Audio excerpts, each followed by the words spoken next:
शाम के 7 बज रहे हैं। नमस्कार, न्यूज 24 पर आप देख रहे हैं सबसे बड़ा सवाल। आपके साथ मैं हूं मानक गुप्ता। बीजेपी के नेता कह रहे हैं समाजवादी पार्टी की सरकार में मुजफ्फरनगर का कैराना कश्मीर बन गया है और उनकी सरकार आकर ही यहां हालात ठीक कर पाएगी। हिंदुओं का मुद्दा बीजेपी ने उठाया तो अखिलेश यादव खुद जवाब देने आ गए और आज मुजफ्फरनगर में सीधे प्रधानमंत्री मोदी पर तंज कस दिया। अखिलेश बोले मोदी जी खुद गुजरात से पलायन करके यूपी आए और फिर दिल्ली चले गए। बीएसपी भी खुलेआम मुसलमानों से अपील कर रही है कि वो एसपी को देकर अपना वोट बर्बाद ना करें। आपको बता दें, यूपी का पहला चरण का चुनाव पश्चिमी यूपी में ही होना है। इसीलिए हमारा सबसे बड़ा सवाल आज यही है, कैराना को गर्म करने का फायदा मोदी को मिलेगा या अखिलेश को? और हिंदू मुस्लिम के नाम पर ही क्या तय होगा यूपी का पहला राउंड? इसी पर बहस होगी, लेकिन पहले जरा सुनिए आज अखिलेश का जवाब और केशव प्रसाद मौर्य का उससे पहले आरोप सुनिए। पलायन को लेकर के कोई सेना बनाएंगे। हम तो कहते हैं कि पलायन कर करके तो भारतीय जनता पार्टी वाले आ गए, और अगर कोई कानून बनेगा, कोई व्यवस्था बनेगी, तो पलायन से अपने प्रधानमंत्री जी को कैसे बचा लोगे ये बता दो हमें पहले, क्योंकि वो भी पलायन करके आए हैं। गुजरात से आ गए लखनऊ में, यूपी में, और फिर यूपी से पलायन करके चले गए दिल्ली में। भारतीय जनता पार्टी की सरकार बनने के बाद कैराना जैसी घटना नहीं होने देंगे, और जिन लोगों ने कैराना किया है उनको भी ये ध्यान रखना चाहिए, जो पलायन किए हैं उनकी वापसी होगी, और जिनके कारण पलायन हुआ है उनके खिलाफ सख्त से सख्त कार्रवाई होगी। सबसे बड़ा सवाल में आज मेरे साथ समाजवादी पार्टी से असीम वकार, बीजेपी से जीवीएल नरसिम्हा और कांग्रेस से मीम अफजल जुड़ गए हैं। आप तीनों का बहुत बहुत स्वागत है। असीम वकार, मैं चाहूंगा सबसे पहले आप बोलें। असीम वकार, आज अखिलेश यादव देखिए मोदी जी पर तंज कस रहे हैं, पलायन के बारे में डायरेक्टली कुछ नहीं बोले, उस मुद्दे को अवॉइड कर गए, लेकिन इशारों इशारों में असीम वकार अखिलेश यादव ने इस मुद्दे को गर्म तो कर ही दिया है। क्यों आप लोग इस मुद्दे को इतना गर्म कर रहे हैं? पोलराइजेशन जो है हिंदू मुस्लिम का आपको भी सूट करता है क्या असीम वकार?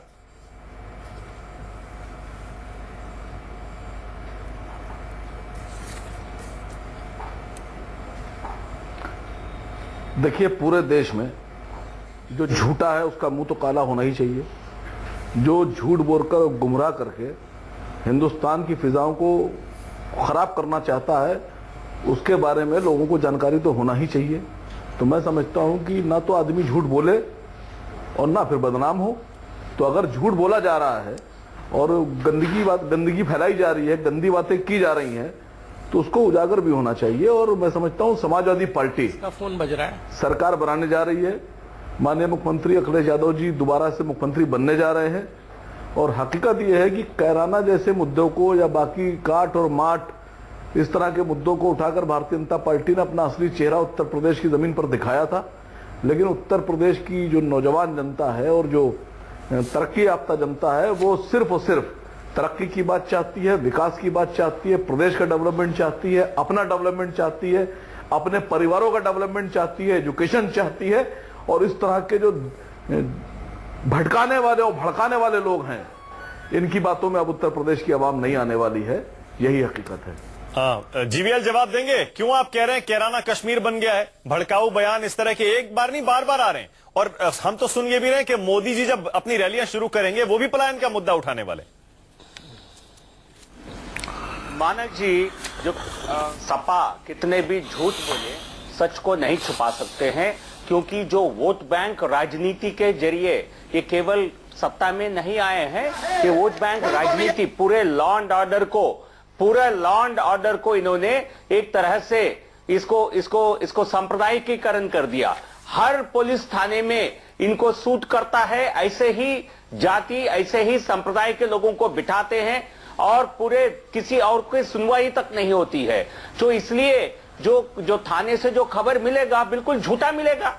ये झूठे मुख्यमंत्री, झूठा पार्टी, झूठा प्रवक्ता और क्या बोलेंगे? तो जनता वहां उनको बिल्कुल इसको जो इनकी तरफ से जो बयान आता है इस पे कोई अच्छा, आप इंटरेस्टिंग बात कह रहे हैं, नहीं है आप इंटरेस्टिंग बात कह रहे हैं जीवीएल आप इंटरेस्टिंग बात कह रहे हैं। जीवीएल कर दिया। जीवीएल मैं जरा क्लैरिफाई कर दूं, एक सेकंड असीम वकार आप भी सुनिएगा जरा। जीवीएल का आरोप बहुत साफ है, बीजेपी ये कह रही है कि अगर कैराना में पलायन हुआ भी है तो आपकी पुलिस ने, क्योंकि आपने पुलिस को भी जाति के आधार में सीमित कर दिया है, पुलिस का जातिकरण आपने कर दिया है, इसीलिए पुलिस भी उस मामले को दबा रही है, इसीलिए सच सामने नहीं आ रहा है। जीवीएल गुंडा, जो बिल्कुल गुंडागर्दी करने वाले, इसको छुपाने वाले सब राजनीतिक दल और इसकी प्रोटेक्शन देने वाले थाने, ये सब के सब ऐसे ही नहीं। हम जानते हैं भाई आप किस प्रकार सांप्रदायिककरण, वोट बैंक राजनीति आप शासन में करते हैं, आप वोट बैंक राजनीति आप थाने में करते हैं, किसी और की सुनवाई तक नहीं होती है थानों में।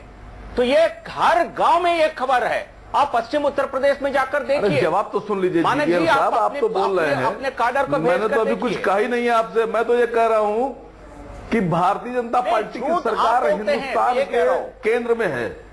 ये तो कहिए कि ये आरोप नहीं लगा रहे हैं कि जो सेना में मुसलमान और यादव हैं, अगर इनका बस चल जाए, इनकी सरकार ना होती, तो ये उस पर भी आरोप लगा देते कि साहब सेना में जो यादव और मुसलमान है वो भी समाजवादी पार्टी की देन है।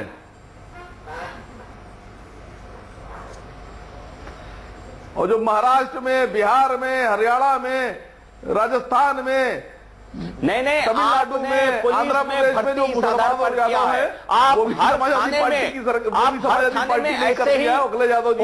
ऐसे ही करते हैं, इस तरह के लोग हैं, आप अपने सांप्रदायिकरण करें। ये झूठे लोग हैं, ये मक्कार लोग हैं, ये फरेबी लोग हैं, ये धोखेबाज लोग हैं। गली गली में लोग अब देश आने वाला नहीं है, प्रदेश आने वाला नहीं है। उत्तर प्रदेश की जनता ने ठान लिया है कि किसको मुख्यमंत्री बनाना है और किसको वोट देना है। बाहर इसीलिए सत्ता से बाहर करने के लिए मन बना लिया है। अच्छा, एक सेकंड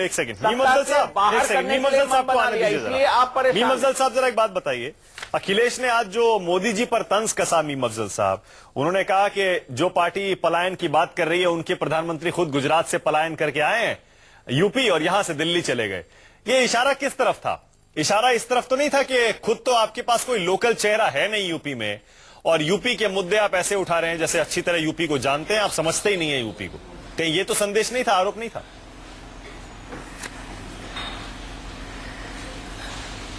मेरा ख्याल है यह संदेश पक्का है और आपका अंदाजा बिल्कुल दुरुस्त है। दूसरी बात, जीवीएल यहां बैठे हैं, पुराने साइकोलॉजिस्ट हैं और काफी पढ़े लिखे आदमी हैं।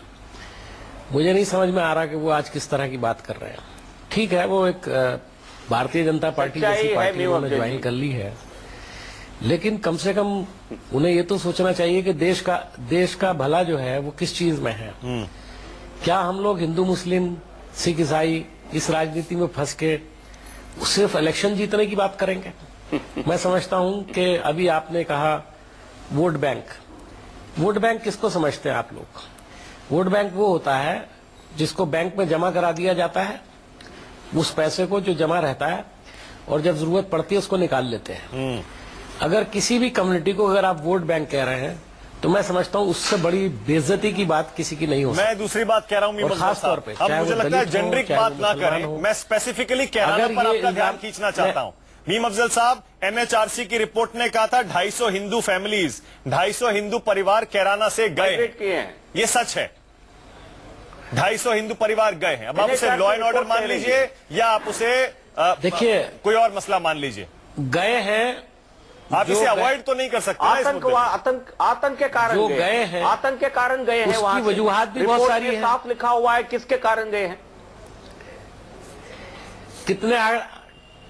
कितने आतंक, मैं पूछूं आपसे, कितने आतंक ऐसे वाकयात हुए हैं आतंकवादी कैराना के अंदर जिसको भारतीय जनता पार्टी बता सकती हो सबूत के तौर पर, जिससे लोग डर करके चले गए? अगर कुछ गुंडों की वजह से या कुछ बदमाशों की वजह से कुछ फैमिलीज ट्रांसफर कर गई, कुछ अपने कारोबार के लिए कर गई, कुछ अपने रोजगार के लिए कर गई। बताइए, आज उत्तर प्रदेश से बहुत सारे लोग, राजनाथ सिंह जी अपना जिला छोड़कर लखनऊ आ गए, बहुत सारे लोग ऐसे हैं, चुनाव लड़ा। आप ये कहेंगे?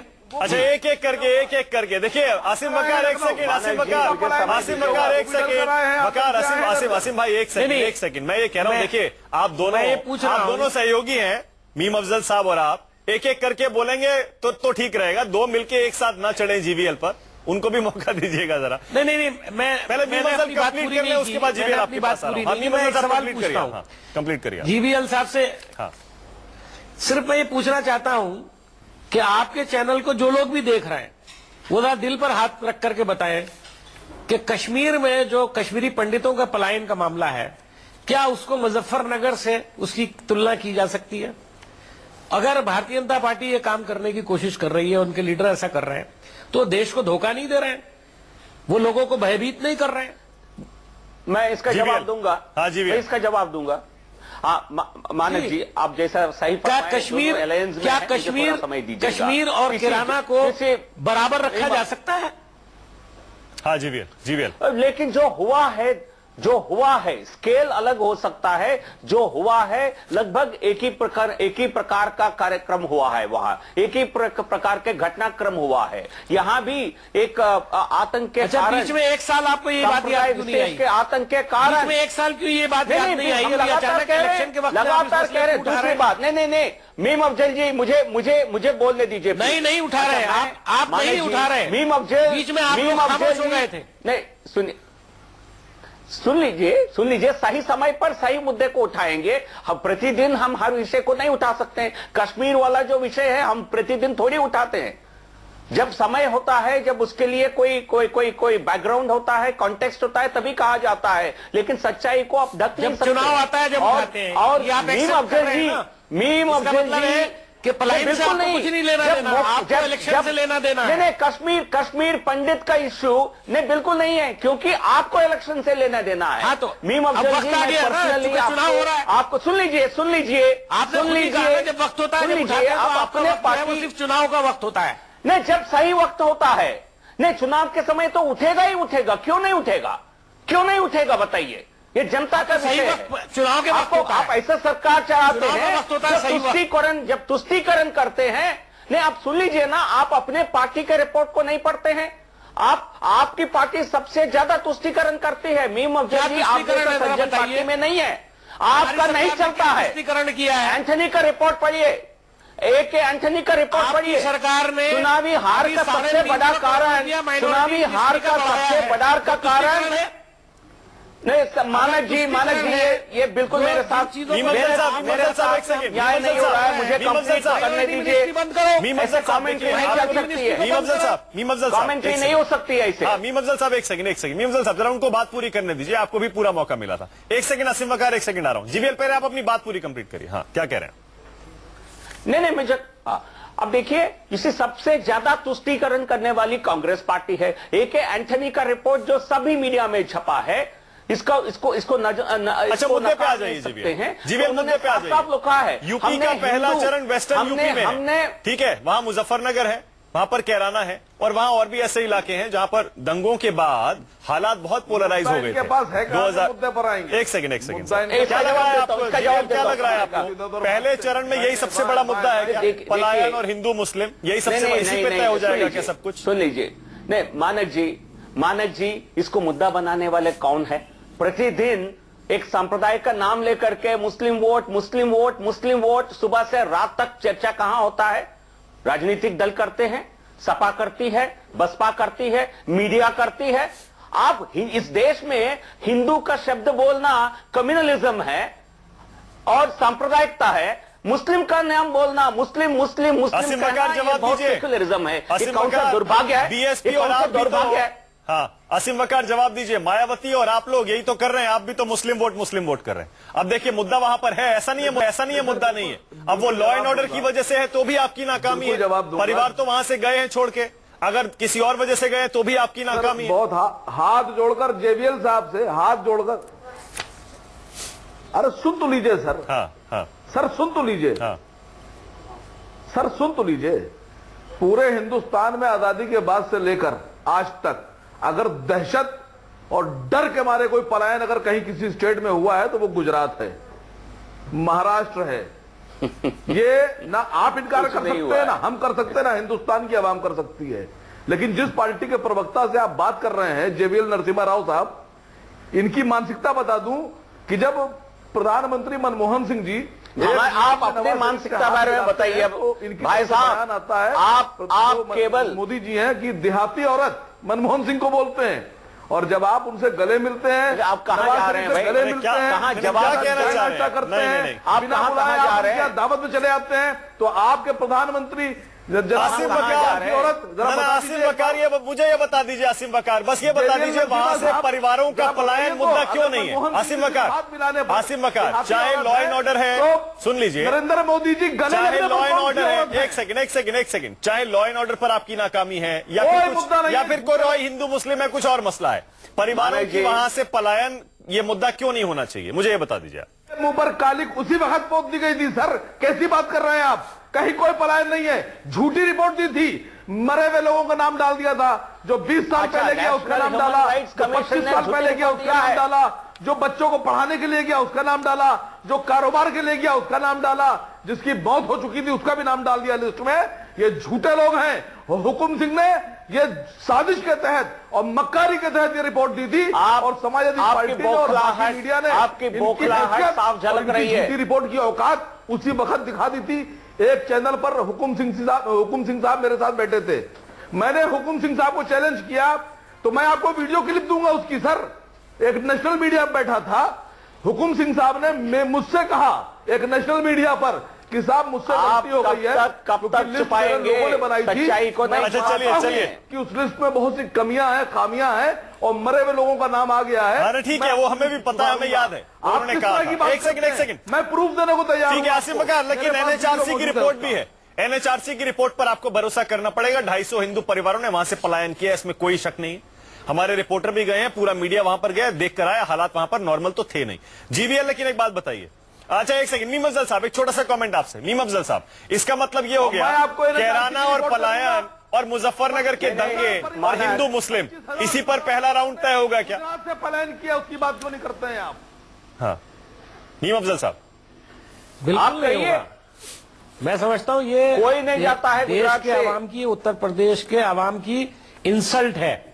देखिए, अगर आप हिंदू मुस्लिम करें इसको और सुप्रीम कोर्ट के ऑर्डर के बाद अगर इस तरह की कोई लोग हरकत करते हैं तो मैं कहूंगा कि लोगों को उनके खिलाफ फाइल रिट पिटीशन डालना चाहिए। उनको जो है पब्लिक तौर पर याचिका फाइल करना चाहिए, जो भी पार्टी हो। अच्छा ठीक है, जो भी पार्टी हो, सही है। लेकिन मीम अफजल साहब, मैं आपकी दाद देता हूं, कर रहे हैं। मीम अफजल साहब आपकी दाद दे रहा हूं, एक बात पर सुनिएगा जरा। आसिम वकार आप भी सुनिएगा, जीवीएल आपको मजा आएगा ये बात सुनकर। मीम अफजल साहब ने कम से कम ये बात तो मानी, बहुत बढ़िया आदमी है, ईमानदार आदमी है। मीम अफजल साहब कह रहे हैं अगर वहां से परिवार गुंडागर्दी की वजह से गए हैं तो ये गलत बात है, ऐसा नहीं होना चाहिए था। कम से कम चलिए, गुंडागर्दी हुई है उसकी वजह से गए, ये बात तो मान रहे हैं वो। आसिम वकार ये भी मानने को तैयार नहीं। मैं कह रहा हूं, नहीं एक मैंने सुन लीजिए मेरी बात, मैंने ये नहीं कहा जी, मानक जी आप गलत कह रहे हैं। अच्छा एक सेकंड, मीम अफजल साहब फिर क्या कह रहे हैं? मैंने ये कहा है कि 1 साल पहले भारतीय जनता पार्टी ने जिस मसले को खत्म कर दिया था, बोलना बंद कर दिया था, अचानक इसको उठा रही है। नहीं होता है, ये जीवन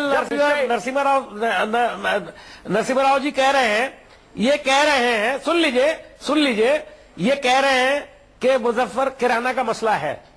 मैं ये पूछता हूं कि क्या मुजफ्फरनगर मसला नहीं है? वहां से जो 50,000 लोगों ने, ठीक है जीवीएल जवाब दे रहे हैं और जाकर के पढ़े रहे और आज जवाब दे रहे हैं, पहुंचे जीवीएल, क्या उसको इक्वली आप उसको क्यों नहीं उठाते हैं? जीवीएल क्यों नहीं उठाते आप उसको? तो मैं जवाब देता हूं। माना हमने तो उठाया ही नहीं है वहां की, मैं हम तो कहते हैं एडमिनिस्ट्रेटिव मैटर है। ठीक है, सरकार के बाद उसको देखेंगे। नहीं, आप इलेक्शन का मुद्दा बना रहे हो। जवाब सुन लीजिए जीवीएल। नहीं मीम अफजल जी, आप गठबंधन के दो लोग 10 मिनट से बोल रहे हैं, मेरा भी वक्तव्य सुनिए। तुष्टीकरण इस कदर तक हुआ है उत्तर प्रदेश में, मानक जी मैं ये आरोप लगा रहा हूं, ये सच्चाई है। तुष्टीकरण की बात कर रहे हो, गुंडागर्दी, कल 350 करोड़ रुपया आपने माइनॉरिटी मिनिस्ट्री में बढ़ाया है, क्यों बढ़ाया? सुन लीजिए, अरे मैं पूछा वो गुंडागर्दी कर रहे हो आप, या जब गुंडागर्दी कर रहे हो? कोई 350 करोड़ रुपया जो आपने माइनॉरिटी मिनिस्ट्री का कल बढ़ाया है, क्या वो गुंडागर्दी कर रहे हैं? हम तुष्टीकरण कर रहे हैं? कम से कम बहस तो सही करने दीजिए, बहस तो सही होने दीजिए। बहस में इस प्रकार के जीवीएल जवाब दीजिए। तुष्टीकरण क्या चीज होती है? टाइम खत्म हो रहा है, जीवीएल को जवाब देने का मौका तो दीजिए। आप दोनों ने बहुत आरोप लगाया, जीवीएल कंप्लीट करिए आप। मानक जी, जब कोई गुंडागर्दी, वहां किसी के ऊपर गुंडागर्दी का आरोप होता है, सबसे पहले हर थाने में उसका नाम देखा जाता है। यदि कोई किसी संप्रदाय विशेष से है, किसी की हिम्मत नहीं होती है, सरकार से ऊपर से नीचे तक ऑर्डर्स हैं, आपके साथ गुंडागर्दी हुआ, ये उस संप्रदाय से बिलोंग करते हैं तो कोई कंप्लेंट हो ही नहीं सकती है, कोई उनको पकड़ ही नहीं सकता है। गुंडा राज का भी अपना सांप्रदायिक रंग है, बिल्कुल है। और किसी जात विशेष से बिलोंग करते हैं तो पहले पूछेंगे अखिलेश यादव मेरे पास टाइम खत्म हो रहा है, में था तो मेरे पास टाइम खत्म हो रहा है। तो देखा आपने, बीजेपी कह रही है समाजवादी पार्टी की सरकार में कैराना, मुजफ्फरनगर, कैराना का पलायन खासतौर पर एक प्रमुख मुद्दा है। अब चाहे लॉ एंड ऑर्डर की वजह से या किसी और वजह से, अगर हिंदू परिवार वहां से गए हैं अपना घर छोड़कर तो यह मुद्दा है, उसे मुद्दा बनाएंगे। समाजवादी पार्टी कांग्रेस कह रही है कोई मुद्दा नहीं है। हम तो यही चाहेंगे धर्म के आधार पर कहीं भी मतदान नहीं होना चाहिए, लेकिन अगर कोई मुद्दा है, किसी को अपना घर छोड़ना पड़ा है, यह मुद्दा जरूर हो सकता है। बहुत बहुत शुक्रिया सबसे बड़ा सवाल में आने के लिए आसिम वकार, नीम अफजल और जीवीएल नरसिम्हा। एक छोटा सा ब्रेक लेंगे, देखते रहिए न्यूज़ 24।